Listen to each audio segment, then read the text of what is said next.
जिंदगी वो दरिया है जिसकी तेज लहरों में आदमी को बहना है। आने जाने वाले सब मौसमों में रहना है, मौसमों में रहना है। वक्त की अंधेरी पर आसमां ने जो लिखा तारना नगर चाहे फिर भी टल नहीं सकता।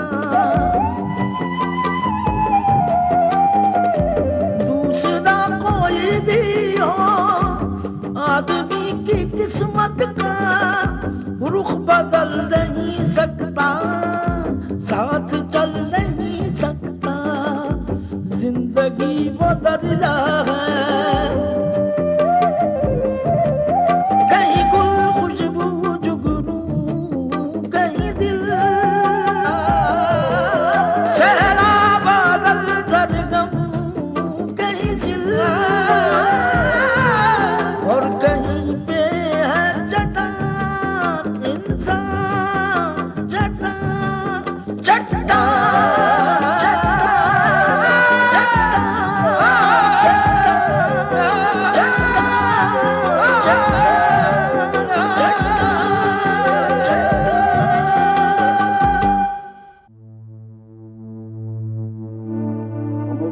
की बिजनेस की बारीकियों को तुम अच्छी तरह से जानते हो।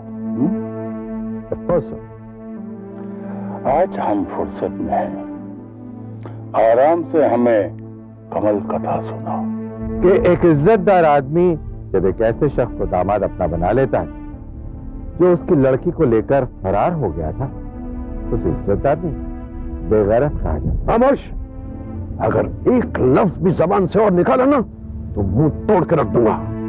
ऐसा कौन सा दुश्मन है मेरा जिसने सोने के चंद सिक्के फेंक कर आपका जमीर खरीद लिया? तुम्हारे पिता शमशेर राज। सारा इस घर की खादमा है, खादमाओं से माफी नहीं मांगी जाती, हुक्म दिए जाते हैं। गुलखान को भूख भी लगा हो तो भी नहीं खाएगा। खाना बन गया है। गुलखान तो होटल में भी खा सकता है।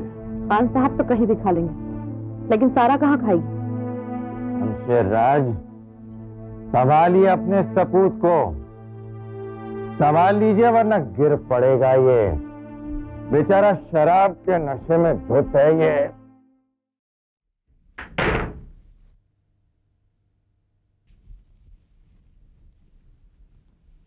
विशाल,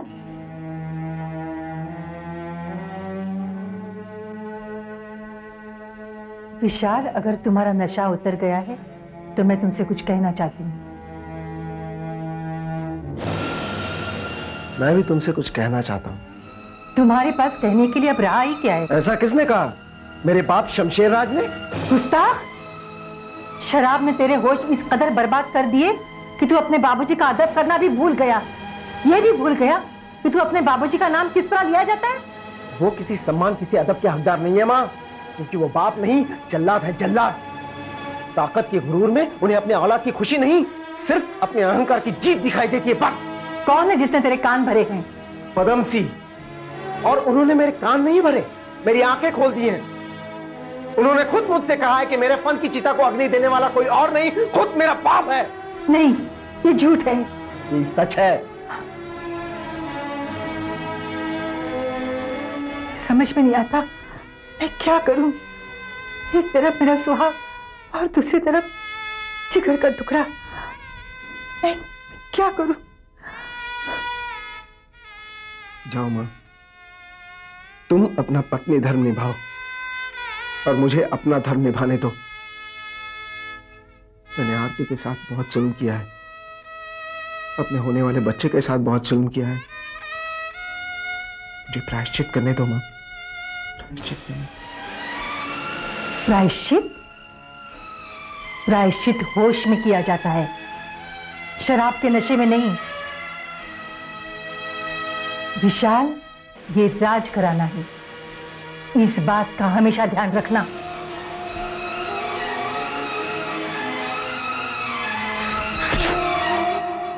शमशेरा, तेरा विशाल पुत्र तो शराब को हाथ तक नहीं लगाता था, एकदम उसने इतना ज्यादा पीना कैसे शुरू कर दिया है? लाले, कसूर हमारा ही है। हमने पदमसी पर नजर नहीं रखी। ये पदमसी कौन है? पदमसी एक बहुत बड़ा आर्ट क्रिटिक है। क्या? वो तो नहीं समझेगा। आर्ट क्रिटिक वो पेंटर्स के बारे में लिखता है अखबारों में, बहुत रिव्यूज आते हैं, मजबून लिखता है। हाँ, उसके लिखने से पेंटर की जिंदगी बन सकती है, बिगड़ सकती है। उसी ने विशाल को बताया। मगर क्या बताया यार? यही कि हमने उसे रुपए दिए थे विशाल के खिलाफ लिखने के लिए। क्या? तो तूने पद्मश्री को अपने पुत्र के खिलाफ लिखने के लिए रिश्वत दिया था? चित्रकारी हमसे हमारा बेटा छीन रही थी।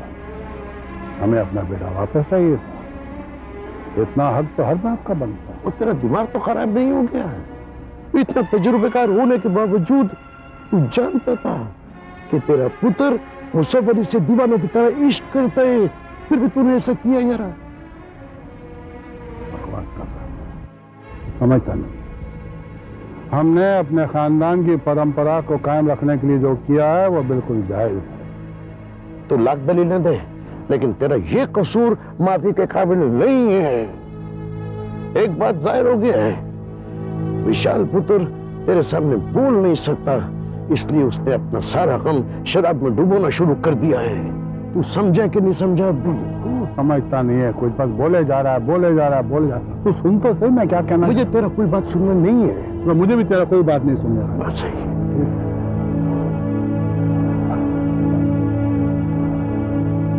घर चाय खिलाएगा? चल घर चल।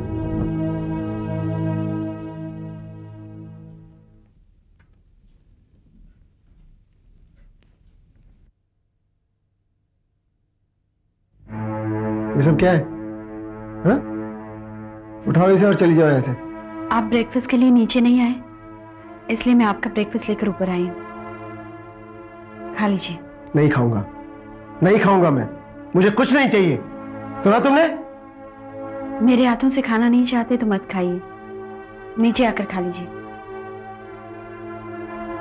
बाबूजी आपका इंतजार कर रहे हैं। पूर्णिमा,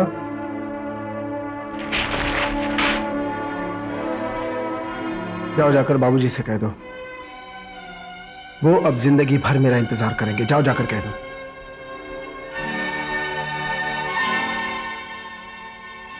कैसी बातें कर रहे हैं आप? क्या हो गया आपको? क्या हुआ है मुझे? मैं पागल हो गया हूं, दिमाग खराब हो गया मेरा। बाबूजी के बारे में नाम मतलब उनका, मैं उनका नाम भी नहीं सुनना चाहता।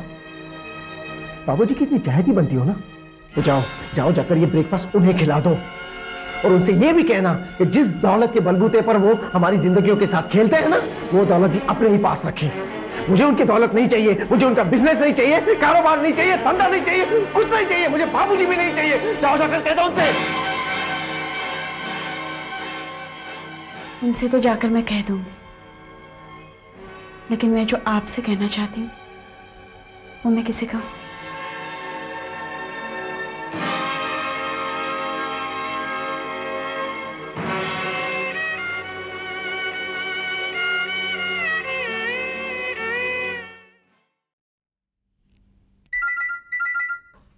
हेलो। हेलो मिस्टर कमल चोपड़ा, मैं ग्लोबल फाइनेंस कंपनी का चेयरमैन रतन अरोरा बोल रहा हूँ। ओह हेलो मिस्टर अरोरा, कैसे हैं आप? कैसे याद किया बताइए? मजबूरन याद करना पड़ा। मैं आपको याद दिलाना चाहता था कि आपके लोन पेमेंट की लास्ट डेट ओवरड्यू हो गई है। मिस्टर अरोरा, मुझे अच्छी तरह से याद है, मैं खुद ही आपको फोन करने वाला था। आप पेमेंट कब कर रहे हैं? आप तो जानते हैं कि आजकल पूरे मार्केट में स्लंप आ गया है। मेरे तो मिलियंस फंसे हुए हैं, पैसे की रोलिंग रुक गई है। मेरा काफी नुकसान भी हुआ है मिस्टर अरोरा, इसलिए मैं चाहता हूं कि आप मुझे 1 महीने की मोहलत तो और दे दीजिए। नॉट पॉसिबल मिस्टर चोपड़ा, आपको पहले काफी मोहलत मिल चुकी है। हम इतनी बड़ी अमाउंट इतनी देर तक ब्लॉक नहीं कर सकते। मैं हायर रेट ऑफ इंटरेस्ट देने के लिए तैयार हूं मिस्टर अरोरा। बात इंटरेस्ट की नहीं है। आप लोन तो लेते हैं मगर हर बार डिफॉल्ट कर जाते हैं। आपकी रेकलेस बोरोइंग किसी दिन आपको ले डूबेगी। कुछ दिन मैं और इंतजार करूंगा मिस्टर चोपड़ा, वरना नतीजा आप जानते ही हैं। रातों रात आपकी एम्पायर ताश के पत्तों की तरह बिखर जाएगी। मिस्टर अरोड़ा,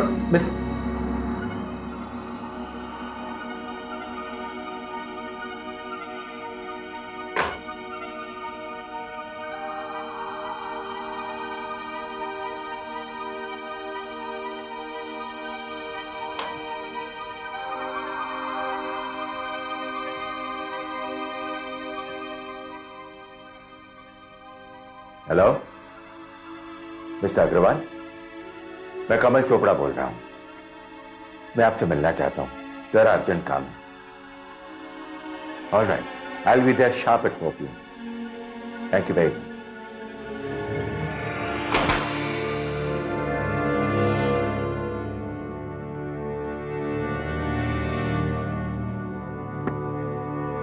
$10 मिलियन दिरहम, इतने बड़े अमाउंट की आपको क्या जरूरत पड़ गई मिस्टर चोपड़ा? मिस्टर अग्रवाल, मैं एक नया प्रोजेक्ट शुरू करने जा रहा हूं। रॉ मटेरियल और मशीनरी इस वक्त काफी चीप मिल रही है। इन्वेस्टमेंट का ये अच्छा मौका है, मैं उसे हाथ से जाने नहीं देना चाहता। आप लोन कब तक वापस करेंगे?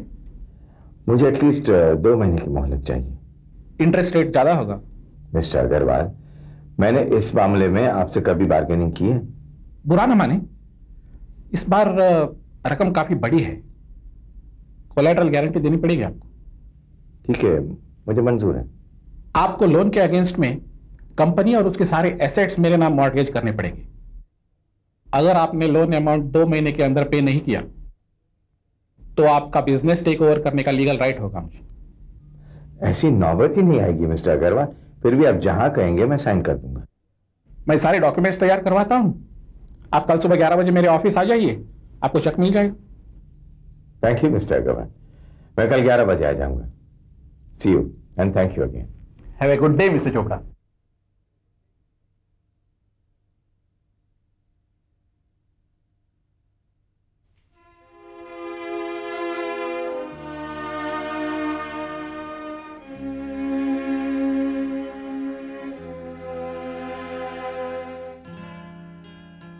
पूर्णिमा,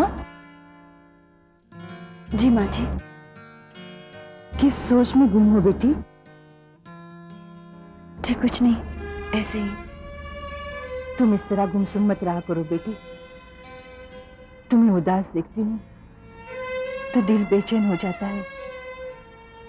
ये तुम्हारे हंसने खेलने के दिन है, खुश रहा करो, हंसो बोलो, श्रृंगार करो बेटी।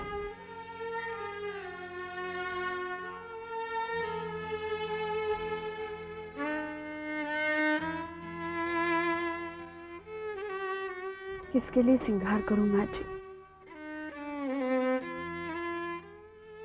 आज इस सवाल का कोई जवाब नहीं है मेरे पास। कल तक उम्मीद थी कि विशाल एक दिन तुम्हारे पास लौट आएगा, लेकिन आज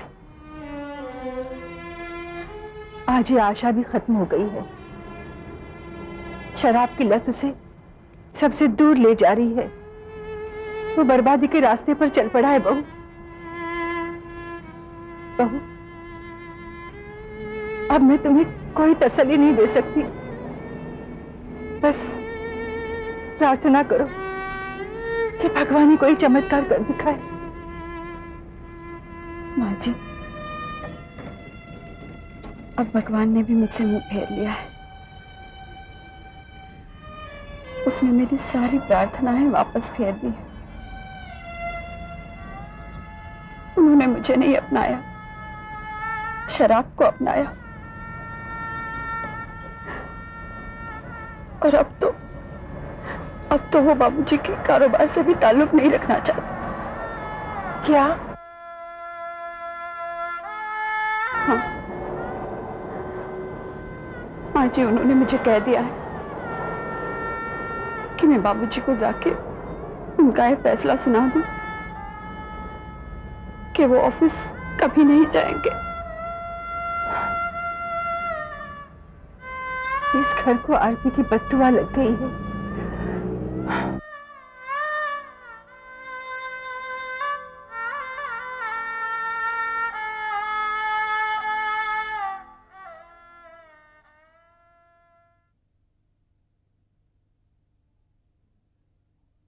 वो मुझसे ऐसा कौन सा गुनाह हो गया है? थोड़ा सा ऊंचा बोल दिया, बस यही ना। मर्द हूं, कभी कभार गुस्सा आ जाता है। क्या हम आप पे इतना गुस्सा भी नहीं कर सकते? सारा बीबी, सारा बीबी, हदीस शरीफ है कि मुसलमान को 3 दिन से ज्यादा बातचीत बंद नहीं करना चाहिए। आप अंदर चलिए, मैं खाना गर्म करने के लिए आती हूँ।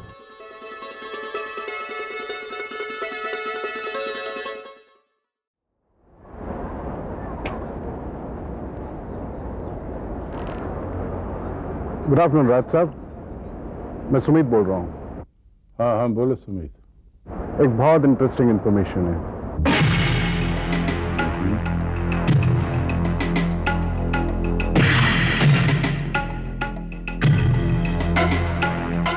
ठीक है। My drink Michael, my thank you. Chair Michael, chair.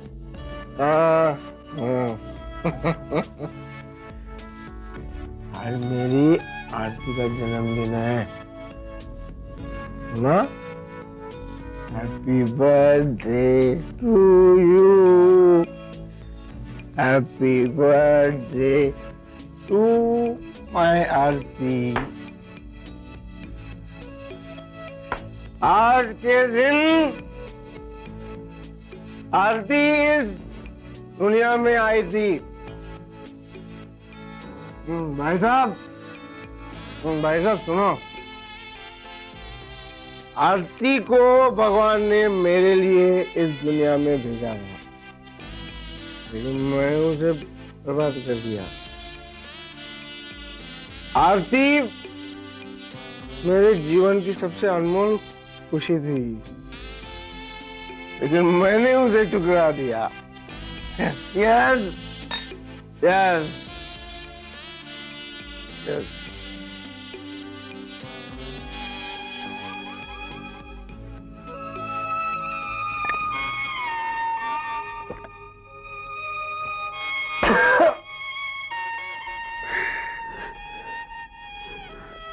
मुझे माफ कर दो आरती,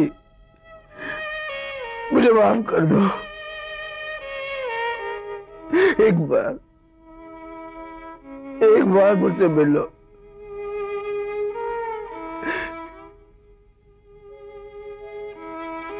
आके देख जाओ आरती, आके देख जाओ तुम्हारे विशाल का क्या हाल हो गया है। आरती